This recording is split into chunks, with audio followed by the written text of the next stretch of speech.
교육부 가족 여러분 안녕하세요. 브릿지 가족이 함께하는 가스펠 프로젝트 시간입니다. 이번 주에는 가스펠 프로젝트 볼륨 6권 유닛 16 세션 2 바로 다니엘서 4장의 느부갓네살의 꿈에 대해서 우리가 같이 배웠습니다.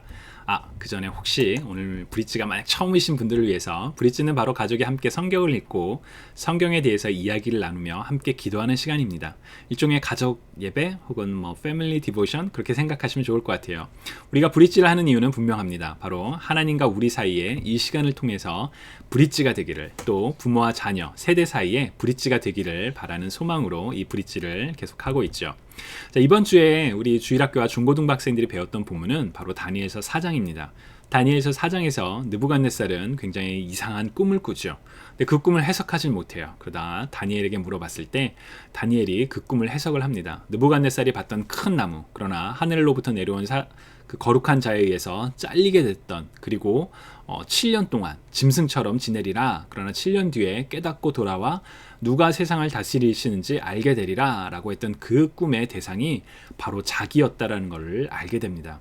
그런데 문제는 느부갓네살은 다니엘이, 그러니까 왕이요, 그 나쁜 길에서 떠나서 이제 공의를 행하고 겸손히 행하십시오 라는 그 충고를 듣지 않아요. 그리고 1년이 지난 뒤에, 12달이 지난 뒤에 이 거대한 바벨론을 누가 만들었냐? 내가 만든 거 아니냐? 라고 이야기했을 때 자기가 꿨던 꿈이 그대로 이루어집니다.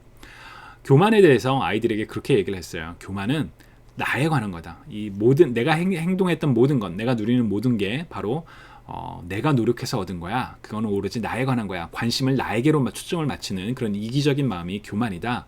그리고 교만은 하나님의 영광을 훔치는 것이다 라고 아이들에게 이야기를 했어요. 그러니까 우리는 이제 교만해서는 안 된다, 그런 포인트가 하나 있었고, 또 하나는 느부갓네살은 이방인이었고 남유다를 멸망시켰고 교만한 그런 죄인이었죠.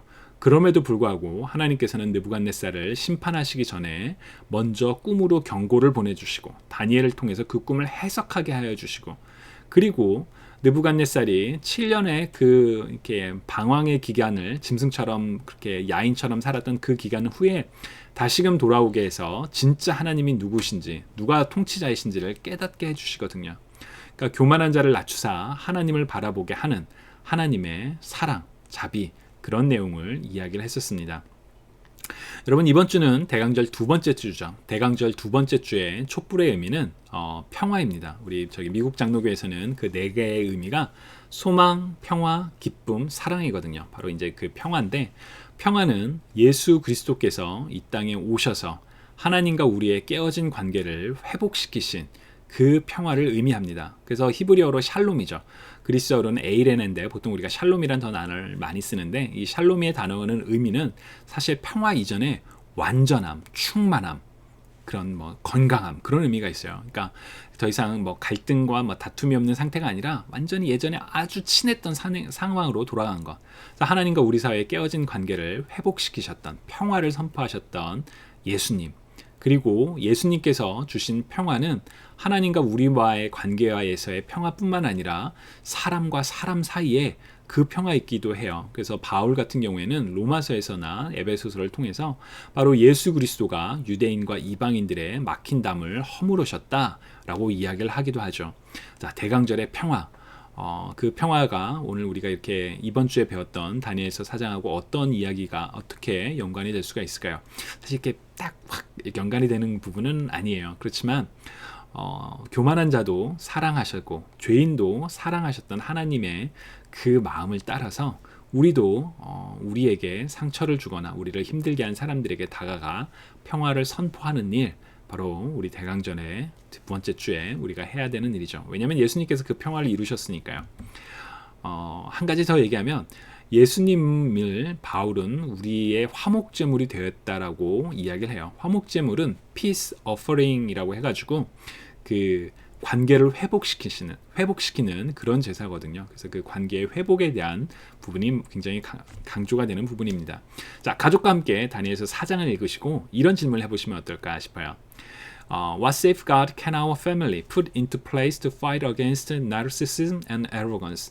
그 우리 가족이 교만과 자기중심, 난 잘났어 라는 그런 거에 맞서 싸우기 위해서 어떠한 안전 대책을 세울 수 있을까요?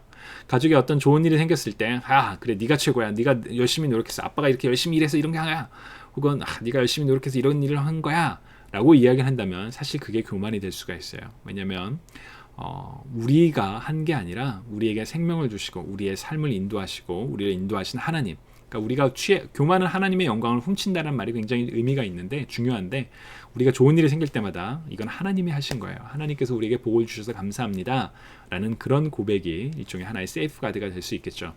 혹은 지나치게 내 것을, 내 미래를 우리가 좌지우지한다 라는 것도 굉장히 교만이 될 수 있기 때문에 우리가 어떤 일을 하기 전에 하나님께 먼저 묻는 것, 기도를 하는 것, 그것도 일종의 세이프가드가 될 수 있겠죠. 브릿지, 가족이 함께하는 가스펠 프로젝트 시간. 사실 가족이 함께 성경을 읽고 그런 신앙적인 부분을 나누는 것이 매주마다 그런 것이 쌓인다면, 그리고 시간이 흘렀을 때 정말 가족 간에 풍성한 삶의 나눔과 대화가 있지 않을까라는 기대가 있습니다. 여러분들, 브릿지를 하는 게 지금은 아직은 어려울 수 있지만 그런 작은 시간들이 쌓여서 정말 하나님과 더욱더 가까워지고 세대 간에 하나 되는 그런 축복을 모두 경험하시기를 소망하고 또한 응원합니다. 그러면 대강절 두 번째 주, 예수님께서 이룩하신 평화를 생각하며 평안히 잘 보내시기를 축복합니다. 네, 그럼 우리 다음 주에 뵐게요.